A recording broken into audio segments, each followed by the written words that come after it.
terminals. So, hey Luke. Hey Ryan.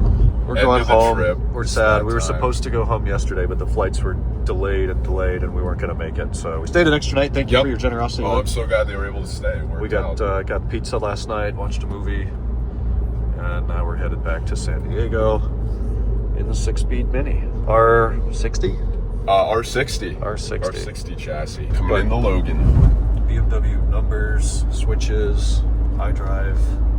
Very BMW-esque. Except for those switches, that's all Mini. You can tell it's a BMW though.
And we're home.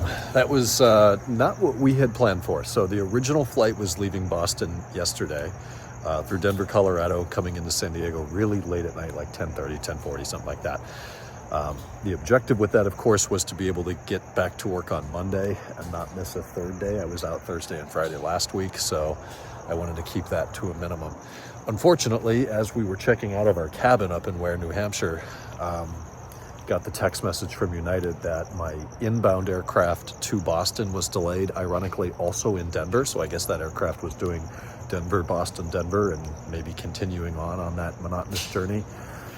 But the layover was like an hour 35. The delay was an hour and 25, which if you fly much and experience delays, if they think the delay is going to be an hour, they tell you 15 minutes. And after 20 minutes, they tell you 30 minutes. And after 40 minutes, it goes to 45. It's painful. So the decision we were faced with yesterday was we can try to make this work, hope it comes early, hope the other flight gets delayed, hope they hold it while we scramble off the plane and race to the gate. Denver's a pretty big airport, but United's mostly in Terminal B, maybe into C. I'm really familiar with Denver. I know that airport, DIA as they call it, like the back of my hand. So I'm not worried about those logistics, but it would have made for a really, really, really stressful day. So they offered me a free flight change to move to Monday. The flights we took, leaving Boston at like 11:42 this morning, hour and a half, hour 40 in Denver. Perfect amount of time to get off the plane, use the bathroom, grab something to eat, quick little cocktail maybe, and then get to the next flight.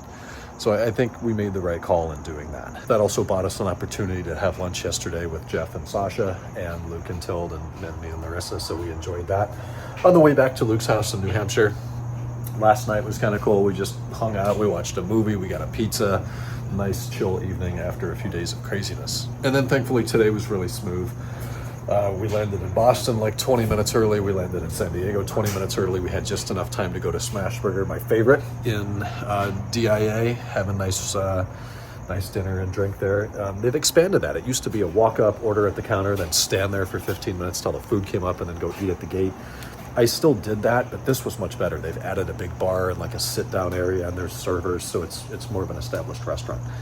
So we landed here. It was due at like 5:40. I think we landed at 5:20 or 5:17, something like that. Being United Premier Silver means your bags are priority. They're like the first 5 off the plane and onto the carousel. So we got that. Got an Uber up to the house. Unpacked. Laundry is almost done. The 540's clean. Talk about productivity. I was dead tired on the flight. I woke up at 6 a.m. East Coast time, which is 3 a.m. Pacific time. I was doing email, I was talking to people. Today was a nightmare from work because I've been telling everybody for the last 2 or 3 months, I'm gonna be out these days, but I'm back at my desk Monday morning at 9. So noon in Boston, I'm on this flight to Denver, my phone's blowing up, everyone's calling me. So I scripted a carefully crafted message explaining the situation, and thankfully most people were understanding, though I can tell I've got a couple unhappy customers due to my lack of availability. Some of this stuff's out of my control, and it's the way it is, and shit happens, and they're gonna have to wait. And if that sounds harsh, well, I get 40 phone calls a day and 300 emails and a million other notifications, and I can't deal with it all. It's too much. But after unpacking and starting laundry, I had a second wind. I needed to be on my feet and active and productive after a day of sitting on an airplane. So I decided to get the 540 clean. It's been a couple of weeks, really dirty, and now it is beautiful. I'm so excited to drive it tomorrow. On the flights, outside of talking with customers and answering emails and updating some service invoices, finally catching up on Stratton from M539 Restorations, his Project Marseille, the 1991, I think, E31 Calypso Red 850i. I saw that car when I was over there a year and a half ago, and I don't think it was really under the night. And no, it must have been, because I'm watching stuff from 22. So maybe it was kind of midterm project. I got through the first 6.5, maybe 7 episodes of that between all the 4 flights of this last trip. And it's making me feel really shitty for not filming more content. We don't do stuff that cool, but we have stuff that's close to that cool. And my own cars, I don't know, I guess they're exciting to me because they're my own, but there's a lot of content that I would love to be able to produce that I just literally do not have the time to do. I do not have the resources to go out there and film stuff and then go edit it and upload it and answer comments. And I love that. That's how this all started. But my priority is my customers who are in my facility for service. I need to get their work done as quickly as possible, as exacting as possible, and as efficiently as possible. And that takes the resources. So hopefully here in the upcoming days or weeks, I will be able to film some updates on not only the 540, like I've only done the 1 big hour-long special on that. I've done so much work for this car since then, and it's 5 times the vehicle it was as I finished off that first video. And then the M5's been, what, like 3 or 4 years? Not as dramatic there, but I have done a lot of work with that as well. Real quick backstory on the weekend. So it was Nick and Rachel's wedding, and I met Nick years ago in Portsmouth, New Hampshire at a dinner, and then really got to know him and met Rachel, got to know her more on that Germany trip a year and a half ago. And I was honored to be invited to that wedding, and of course had to be there. It was at a beautiful cabin in Ware, New Hampshire, phenomenal group of people, family and friends and everything. We didn't have the best weather for it. It was a lot of rain, but we had a blast. It's a weekend to remember forever, and I was proud to be there. But now back to reality, and it starts tomorrow. Tomorrow, I predict, will be hell. I will do my best to talk to everybody and to provide the information that they're looking for, but it's going to be a rough one. Really, this whole week will be. Wish me luck. Talk to you on Tuesday. Good night.